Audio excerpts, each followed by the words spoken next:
En discutant avec des amis il y a quelque temps, j'ai pris conscience que les personnes qui découvrent l'hypnose ésotérique en visionnant quelques sessions peuvent éprouver un certain malaise, un sentiment d'étrangeté, une inquiétude, voire une certaine peur. Ce sentiment malaisant, je l'ai éprouvé moi-même lorsque j'ai visionné les premières sessions avant ma formation en tant qu'opératrice. Je réalise ainsi que ce qui me paraît comme une évidence aujourd'hui ne l'est pas pour ceux qui, pour la première fois, entrent dans l'univers ésotérique.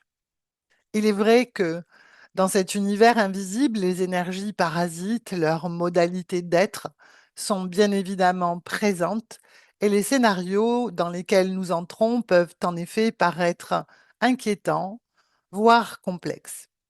Dans les sessions, l'ambiance n'est jamais la même. Les acteurs secondaires changent également. Les fils de l'histoire se tissent de façon unique pour chaque partie subliminale. Certaines sessions pourraient donner le sentiment qu'il s'agit d'une lutte, d'une forme de combat contre ces énergies parasites. Et il n'en est rien au fond.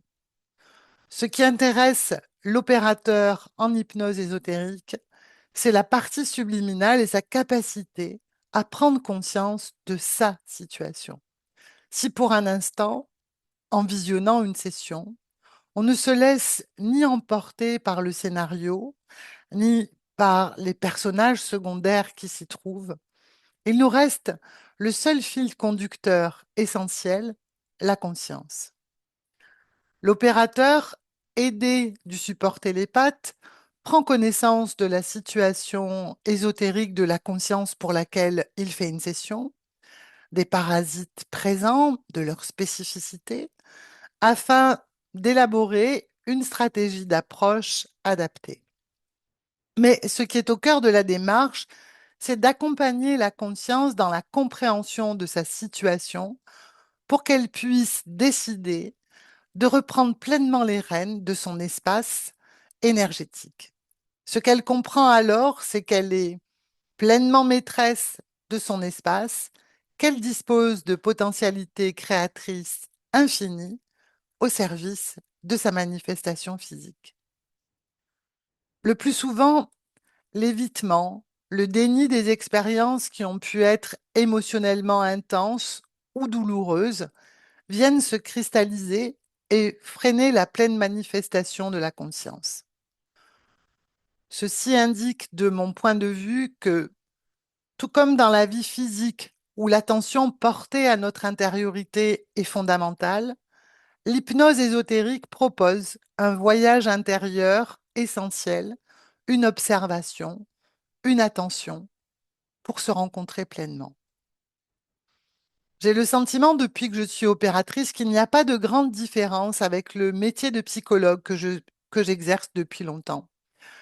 J'en ai déjà parlé sur un post de présentation de l'hypnose ésotérique.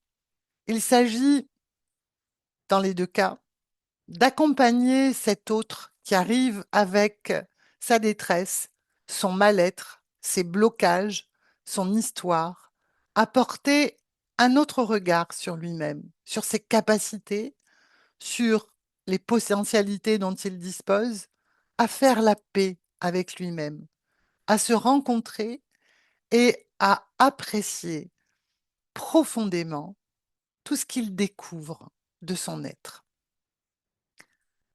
Si l'on choisit de regarder les sessions d'hypnose ésotérique en portant moins d'attention au décor, aux personnages secondaires et plus d'attention au cheminement porté par la conscience qui est au cœur du travail de l'opérateur, on remet à sa juste place le sens de cet accompagnement.